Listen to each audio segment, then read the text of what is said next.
জন্য।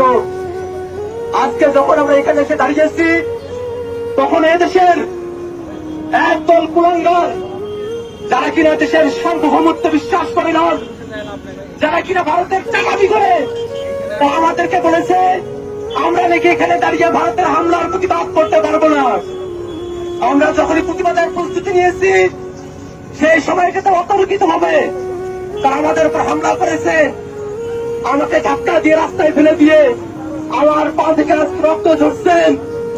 এতটুকু রক্ত নয়, বাংলাদেশের প্রতিটি মানুষের কাছে, প্রত্যেকটা ছাত্রীর কাছে আমি উদাত্ত আহ্বান জানাবো, এই রক্ত এতটুকু বেশি আবদ্ধ নয়, যদি জীবন যায় যাবে, তারপরে বাংলাদেশে ভারতের আধিপত্য আমরা দেখতে চাই না। আমরা স্বাধীন সার্বভৌম জাতি, আমাদের মধ্যে ঘাটতে মেরে দেখা এইসব ভারতীয় দালাল, তাদেরকে আমরা দেখাই ছাড়বো ইনশাআল্লাহ।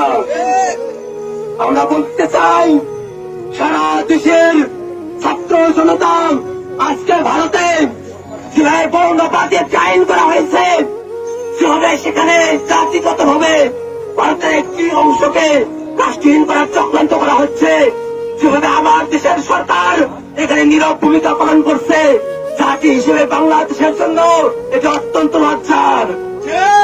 ছাত্র সমাজ এই লজ্জাজনক পরিস্থিতি মানতে প্রস্তুত নয়। আমি আহ্বান জানাবো, যারাই এই বাংলাদেশে বসে বাংলাদেশের স্বাধীনতা নিয়ে কোন ধরনের চিরমিনি করবে, আপনারা প্রত্যেকটা ব্যক্তিকে আইডেন্টিফাই করুন, তাদের বিচার এই বাংলায় অবশ্যই একদিন হবেই হবে। ছাত্র সমাজের কাছে আহ্বান, ভারতীয় আধিপত্য যে চলছে বাংলাদেশে, তার বিরুদ্ধে কথা বলুন। সারা দেশে এসব মামলার প্রতিবাদে আওয়াজ করে তুলুন, তবেই আমাদের পক্ষে স্বাধীন সার্বভৌম একটি বাংলাদেশে সুন্দর করে বেঁচে থাকা সম্ভব। নতুবা আমাদের পক্ষে এইভাবেই লাঞ্ছিত হতে হবে। লাঞ্ছিত হওয়ার জন্য আমরা এই বাংলাদেশে স্বাধীন দেশে জন্মগ্রহণ করি নাই।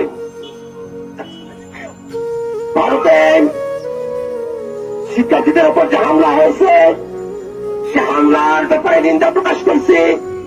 দাবি জানাচ্ছি, যারা এইসব হামলায় অংশগ্রহণ করেছে, শিক্ষার্থীদেরকে নানাবিধ ভাবে কষ্ট দিয়েছে, তাদের রক্ত ঝরিয়েছে, তাদেরকে বিচারের আওতায় নিয়ে আসতে হবে এবং এই বর্ণবাদী আইন সেটাকে বাতিল করতে হবে।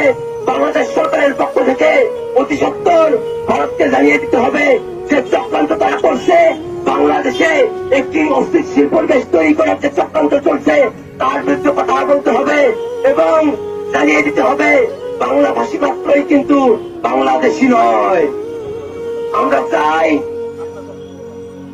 সারা দেশের ছাত্র সমাজ তারা তাদের জায়গা থেকে আমাদের এই আন্দোলন, আমাদের এই সংহতির সঙ্গে একাত্মতা ঘোষণা করবে।